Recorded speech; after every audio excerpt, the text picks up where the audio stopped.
So, meron ako naging client today. Yung unang client, walk-in siya. Hindi niya alam na kailangan mag-booking. So, okay lang. Kasi 11:30 siya dumating. Ang next client ko is 1:30. So, tinanggap ko siya, not knowing na magkapasok gel extension pala siya. Which is okay din kasi I have 2 hours.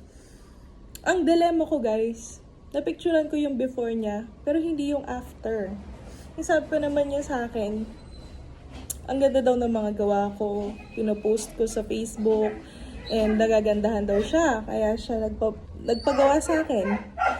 Ate, kung nakita mo itong post na to, sorry, hindi ko na-picturean kasi nung patapos na kami, dumating na yung susunod kong client. So, si Bakla na Ratel. Hindi ko na-picturean yun sa'yo, ate. So, naman ang aso.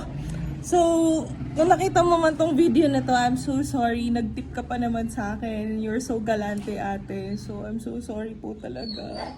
Kapag ka nakita mo to, send mo na lang sa akin yung picture ng inspo mo pa, ay ng nagawa kong nails mo, and so that I can post it. I'm so sorry talaga. Pero, ito yung isa kong client na returning client ko din. Tingnan nyo na lang yung kanyang inspo.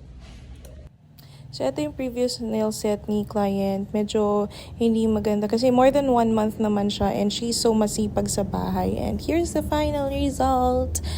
Ako na yun nag-suggest dun sa tala na design kasi gusto niya yung umbrella. Yun lang, bye!